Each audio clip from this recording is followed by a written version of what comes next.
One thing I noticed about the letters page, not this issue, but the previous issue, was they made the switch from serif type to sans serif type. It looks a lot more modern now. Yeah. That switch happened in 369. This is 370. It's formatted kind of weird in this though. Like they're not spaced out very well. Like it almost seems like one huge block of text. I don't know what they do differently normally, but it all blends together a lot more. Yeah, a lot of times they will italicize the editor responses and maybe indent them too, and they're not indented here. But yeah, a little bit of space between each letter would have been helpful. I think we can blame that on E. Nelson Bridwell, probably is responsible for that. The first letter, this is Dave Truesdale, South St. Paul, Minnesota. He's just writing in to say that he has 43 issues of Adventure Comics so far, and he names all his favorite stories. The Computo, Fatal Five, Adult Legion, Ghost of Pharaoh Lad, The End of the Legion, I don't remember that one, and The Escape of Fatal Five.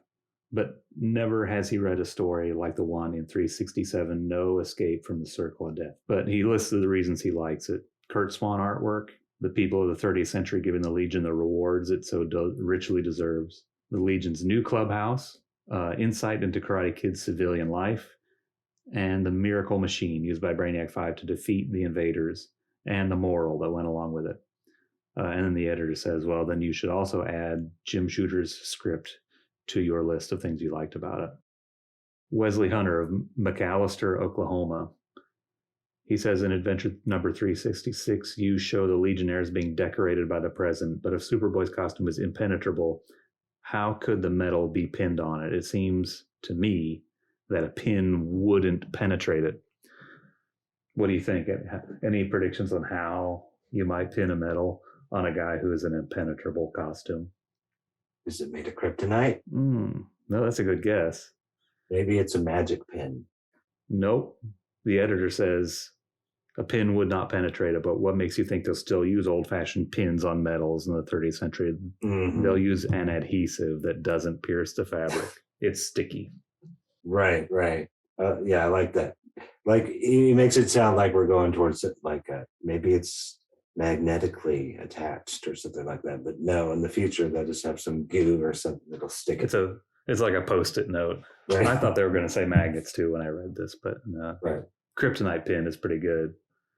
I think a real president would use a kryptonite pin that maybe Superboy doesn't know it's a kryptonite pin, just to control them. If I were to like seriously try to answer that question, like with John Byrne's Superman, I think he has like this little, like he's not indestructible. He has like a force field that extends like a couple centimeters off his skin. And anything outside of it could get ripped up or penetrated. And he's not, he's wearing a normal costume. He's not wearing a costume woven from his Kryptonian blanket or whatever, which is why like his cape always gets shredded, but he's not naked. But he's not naked because his costume is within that, that couple centimeter thing. So if you were to pin a metal on him, you would probably pull that shirt away from him a little bit before you stuck the needle in. So it would work. I see. You have to grab him and stretch out his shirt a little bit. Well, I think if you were to pin something onto somebody wearing like spandex, you'd have to, right? I suppose so. You're right. Larry Godsey, Cincinnati, Ohio. In the April issue of Adventure Comics, you provided a way to bring back Pharaoh Lad. The Miracle Machine can provide anything the Legionnaires wish for. So, using this, they could restore Pharaoh Lad to life. I know that in the Adult Legion story, you said he would stay dead, but the Legionnaires can change the future, can't they? Editor says, no, they can't alter destiny. In fact, there are some limitations even for a Miracle Machine. What? However, we promise to put Pharaoh Lad's brother in the next Adult Legion series as a fully accredited member. it's coming back to me. I Mhm. think that is the issue I was thinking of. Like they have the miracle machine in the basement. It's probably right next to the cell where they keep Mordru. There's a miracle machine. It's like he's never going to get out of there though. Right. Very convenient. Like they have this genie's lamp in the basement that Yeah. they always forget about, like when they're in the middle of these great catastrophes. Cool. They're going to turn Farolad's brother into an adult Legionnaire. I guess that never happened either in the comics. I think they introduced Farolad's brother, but he never became a Legionnaire. I think actually this is the turning point in Legion 300, right? Right. It's the one where Paul Levitz had to stick up his ass about that future episode. Levitz breaks the chain in that issue.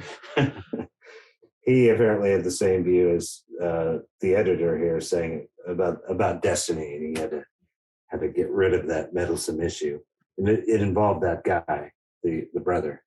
Like, what was he doing? Like, he could view other worlds. Then maybe he like ended up in one of them, maybe at the end, or maybe he just thought he was. Lives happily ever after in some other dimension where Farolad's still alive or something, maybe. They fake you out like he is joining the team or something, but really he's just in a coma and like dreaming that he did, or something sort of tragic like that. Yeah, that sounds really sad. What's his name? Do you know? Peter Nolan? Andrew Nolan? I think Andrew Nolan is Farolad. Yeah, that sounds right. Peter Nolan's the guy who did the Batman movies, right? Oh, okay. Graham Nolan, the artist on Rex Morgan. Kevin Nolan? Marshall Long, Los Angeles, California. Dear editor, can Chameleon Boy change himself into a phantom or become invisible? He can't vanish, but he can become an immaterial phantom, and did just that in Adventure 326. So the guy asks if he can be a phantom or can he become invisible, and the editor says he cannot vanish, which I think that's addressing the invisibility idea, but he can become an immaterial phantom. But if you're immaterial, are you invisible? I think that's what it means. I guess you can see a phantom, can't you? They're just usually kind of semi-transparent. Right. Yeah. Translucent. Right. You mean like if they were intangible, you shouldn't be able to see them because like the light photons or whatever wouldn't bounce off them back to your eye. They'd go right through them. Or in a comic book, they have a dotted line, the same as an invisible person has, but one's immaterial and one's invisible. Callie Ann Caldwell, Yankton, South Dakota. She doesn't want Brainiac 5 to become like Mr. Spock from Star Trek. I'm referring to his use of the expression illogical. Somehow it doesn't fit the Brainy I've grown to know and like so well. The editor says, okay, you and the many other readers who told us the same thing have decided the issue. From now on, Brainy will avoid Spock-type dialogue.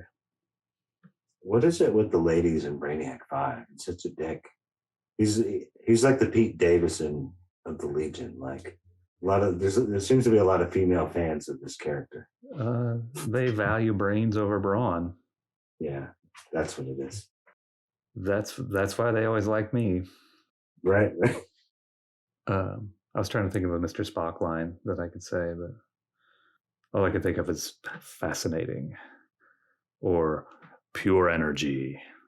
I knew you were going there. Information Society. Gore Bismari. Director, Historical Information Service, Federal Office Complex, 7716, 2696 Stellar Avenue, Metropolis, Earth. Just dox that guy. Send him a letter. This is a good one. Dear Editor, recently, while examining micro-memory tapes of 20th century documents, I came across a publication which interested me greatly, Adventure Comics. The recording was incomplete, however. Only issues 360, 361, 366, 368, 369, and 370, which is this issue, had been taped. What was most incredible was that they contained tales of the Legion of Superheroes which followed closely actual cases of the Legion. I decided to write this letter and send it to you via one of our government time cubes. but I didn't have to write it. I simply copied it from the letter page of Adventure where it had already been printed. I would like to point out two minor inaccuracies in your stories, though. Instead of the United Planets, most worlds belong to the United Federation of Planets. Also, the primary law enforcement agency of the UFN is the Galactic Patrol, not the Science Police, which was phased out in 2956. I know this letter will reach you. I've set the cube to send it to the main New York post office on January 20, 1968, 1,000 years ago to the day. The stamp is a copy of a 20th century stamp from the Postal Museum. What do you think of this thing? You think this guy's for real? Seems legit to me. He's clearly read issue 370. How could he have done that? He probably had to send this before he could have seen 369 if he was from our time. And how many people do you know named Gore? Gore Bismari? Yeah, I don't know. Mm-hmm. The United Federation of Planets is what they call it in Star Trek, right? I think so. I think that's right. I don't know, whatever. This is kind of a cornball thing. Well, what I think's funny is the response. Like, oh yeah, I'll read the response. The editor says, "We think your letter is a hoax. If it's not, the authorities will be after you for stamp counterfeiting. Also, if we got the letter from you and you copied it from the issue, who wrote it?" Like that last part just seems really like stupid to me. Are they, like, do they not get the joke? Yeah, it's all a little complicated, but yeah, I mean, I get the overall thing is he copied his own letter and sent it back in time to be published right in a future issue. He wrote it a month ago or whatever. The only mystery to me is the responder, the editor. Are they just being a wise guy and being very like answering it very straight? Like they don't get that it's a joke? Yeah, I think that's what they're doing. Yeah, the stamp counterfeiting thing, not a very funny joke. Mm-hmm. All right, whatever. Gore Bismari. Yeah, I wonder if that's some kind of, is it a pun? Is it just like this guy's real name? I don't, maybe we talked about this in the last episode covering the first Mordru part, but I kept trying to like rearrange the letters of all their pseudonyms that they took on in the present day because they all sound a little odd. Oh, like Patty Norcross or whatever? Right. I'm like, are you guys just taking like duo damsel and rearranging the letters? Or yeah, they're not very natural sounding regular names. Marie Elkins, Betsy Norcross, and then Bob Cobb, I guess. But only the girls got new names. Yeah, they almost do sound like some kind of coded something. Mike Williams, Ridgeway, Illinois. I'm tired of everyone saying Brainiac 5 is the least helpful member of the Legion. He invented the flight ring, invented a formula to take away the shape-changing power of the Proteans. Why would he do that? It's like fixing them. It's like fixing them so they can't get away.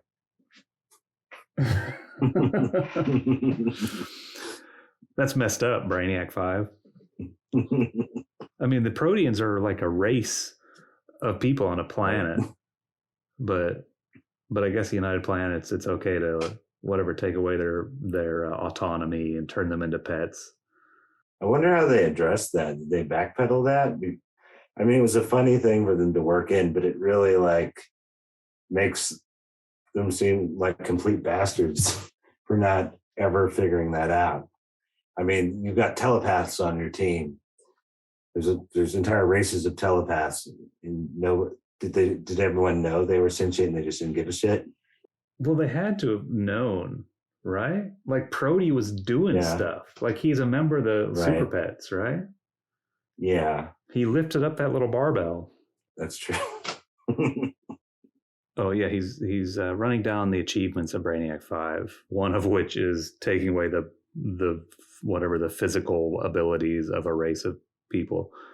He invented the lead poisoning serum for Mon-El. He neutralized Starfinger's effects on Legionnaires. Figured out how to restore himself and his fellow Legion to their true ages when they were turned into tots.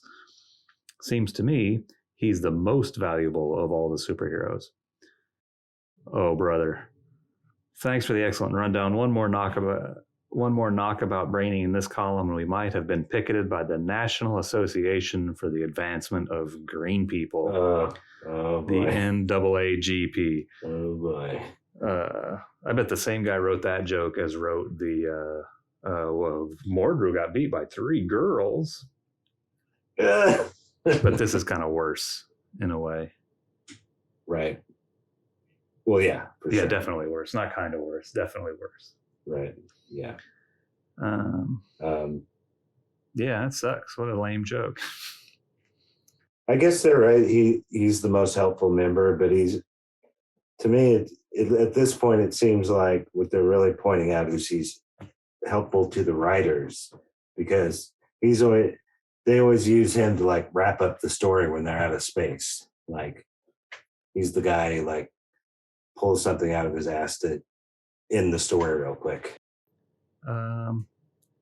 Yeah, I mean these achievements he did, like the flight ring is kind of an ongoing helpful thing, and the lead serum. He didn't do a very good job with that. He did eventually perfect it, right? So they didn't need to re-up it once a month or something. I guess he did a better job than Superboy. Yeah. He also, I guess, invented the time sphere. Mm-hmm. But also Rip Hunter invented that too. I don't know where Brainiac 5 got the idea for that. Yeah, I've never liked the idea that he came up with time travel, really. It's just too big a thing to invent. Like it almost... No, he just invented the car, right? He's like the Elon Musk building a Tesla. Yeah. Right. Only he actually does invent things instead of just lying about it. No. I don't want to connect those 2 characters together. I guess he is kind of like Elon. Well, see, in the reboot, they have Leland McCauley. He's kind of like an Elon Musk. He's just a rich asshole who buys stuff. I think he was around before the reboot. He was. He wasn't quite the same character, though. Right. But he was mostly off panel, right? He was like RJ Brand's competitor or something. Is that what he was? Yeah. I think they introduced him, like the Tom and Mary beer bomb kind of brought him back. And he was like the Macaulay the Third or something, I guess, in the earlier generation, maybe showed up in the adventure stories. But then that same guy in the reboot, like the guy with the blonde ponytail, he was Macaulay, and he was a much bigger character, but they used him a lot, I think. Right. I can picture that guy in the later ones. Yeah. Like, yeah, glasses and a blonde ponytail. That's it for the letters page. I don't think there's anything very interesting in Direct Currents, or nothing Legion related. No, but there are a couple weird parallels, like the Superman that is all about being buried alive. And then, the Bonnie and Clyde story you were just telling me about is referred to in here. Oh, right. Yeah. Yeah, that's a Frank Robbins story. And then this detective cover, Robin says, "Thanks to the Riddler, you're behind bars where you belong, Batman." And Batman is like, and he's in this really strange crouching position where he's like on his toes. Yeah, is he supposed to be sitting on a bench maybe? Maybe he's on a little stool or something. It's a very low bench. Yeah, it looks like he's squatting to take a dump inside his prison cell. Yeah. Really weird cover, and Riddler looks very strange on that cover. Nice looking Tootsie ad. Some Gaspar Saladino lettering, I think, on this one. Build powerful muscles in only 6 seconds a day. I could use that. Yeah. I got 6 seconds to spare.